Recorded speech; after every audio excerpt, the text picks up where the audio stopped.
అలాంటి తల్లిదండ్రులు పిల్లలకు ఉండటం వల్ల ఆ ఆస్తి వీళ్ళకి అందిస్తారు కాబట్టి వీళ్ళు ధన్యులు అని అంటున్నాడు.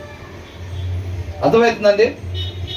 వాళ్ళ తల్లిదండ్రులు లాగా అబ్రహాం, ఇస్సాక్, యాకోబు అని అంటున్నాడు. ఎట్లా వచ్చింది అది? అవునా? వారసత్వం ఒక వచనంలో చదువుకున్నాం, గుర్తుందా? నిజమైన కుమారుడు లోకానుసారంగా జీవిస్తే తన వారసుడు కాదు, కానీ ఆ ఇంట్లో పనివాడు ఆ యొక్క లక్షణాలని, గుణ లక్షణాలని కలిగి జీవిస్తే ఆ పనివాడు వారసుడు అవుతాడులే, కానీ ఆ కుమారుడు వారసుడు కాడు అని ఉంది. అవునా? ఉందా? అలమరలో ఉందా? లోపల ఉంది కదా. అట్లాగా మనం ఆయన వారసులు అని చెప్పుకోవాలి అని అంటే, ఆయన పిల్లలు అని చెప్పుకోవాలి అని అంటే మనకి ఎట్లుండాలి? దేవుని పిల్లలేనంత కదా నీతిమంతులు, వాళ్ళ దగ్గర రేపు నిత్య జీవంలో ఉండాలి. ఆయన పిల్లలని చెప్పుకోవాలని అంటే క్రిస్టియానిటీలో పుట్టితే కాదండి, ఆయన గుణ లక్షణాలు కలిగి జీవిస్తేనే మనకు ఆయన వారసత్వం వచ్చింది. అవునా? మా నాన్న అబ్రహాం, మా తండ్రి అబ్రహాం అన్నారు, మీకు మీరు చెప్పుకుంటే సరిపోయిందా అంటున్నాడు దేవుడు.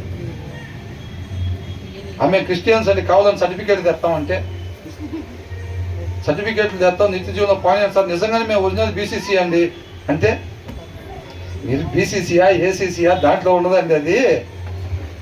ఇక్కడ ఆల్రెడీ గుణ లక్షణాలను బట్టి మీరు ఏ వారసత్వానికి సంబంధించిన వాళ్ళు అర్థమైపోయింది, దాన్ని బట్టి ఇక్కడ ప్లేస్లు కేటాయించబడతాయి. ఈ బీసీసీలు తెచ్చిన వాళ్ళందరూ ఆడ ఉన్నారు చూడండి అంటారు. ఆ సర్టిఫికేట్ని ఆధారం చేసుకొని క్రిస్టియానిటీ అని అనుకుంటారు, చూసారా? వాళ్ళందరూ కూడా ఆడున్నారు చూడండి అని అంటారు. అవునా? కాబట్టి మన తల్లిదండ్రులుగా ఎలా ఉండాలంట? క్రీస్తు వల్లే మనం జీవిస్తూ ఉన్నట్లయితే పిల్లలకి ఆస్తి అందించే వాళ్ళు ఉంటాం, వాళ్ళు కూడా అలా ఉంటారు. కాబట్టి మనము ధన్యులు అవుతాం, వాళ్ళు కూడా ధన్యులుగా అవుతారు. కాబట్టి ప్రతి వచనం ఒక ముత్యము కన్నా విలువైనది. ఈ లోకంలో అన్నిటికన్నా ప్రతి వచనం విలువైంది.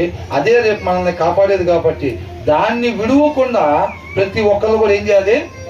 సొంతం చేసుకోవాలి. వాళ్ళ హృదయం అనే పలక మీద దాన్ని రాసుకోవాలి. ధ్యానించుకున్న ప్రతి వచనం సారాంశం ప్రకారంగా మేము జీవించేటట్టుగా నీ కృపతో నాయన ప్రతి ఒక్కరిని, మమ్మల్ని ప్రతి ఒక్కరిని నడిపించు ప్రభువా అని చెప్పి ఆ క్రియల ద్వారా మనం వాక్యాన్ని అనుసరించినప్పుడు ఆయన మహిమపరచబడుతూ ఉంటాడు తప్ప మన ఇష్టం వచ్చినట్టుగా జీవించి వచ్చే స్తోత్రం స్తోత్రం, మహిమ మహిమ, నీకే నీకే, ఘనత ఘనత అంటే అది ఏమి ఒక్కటి కూడా ఆయనకి పోదు కదా.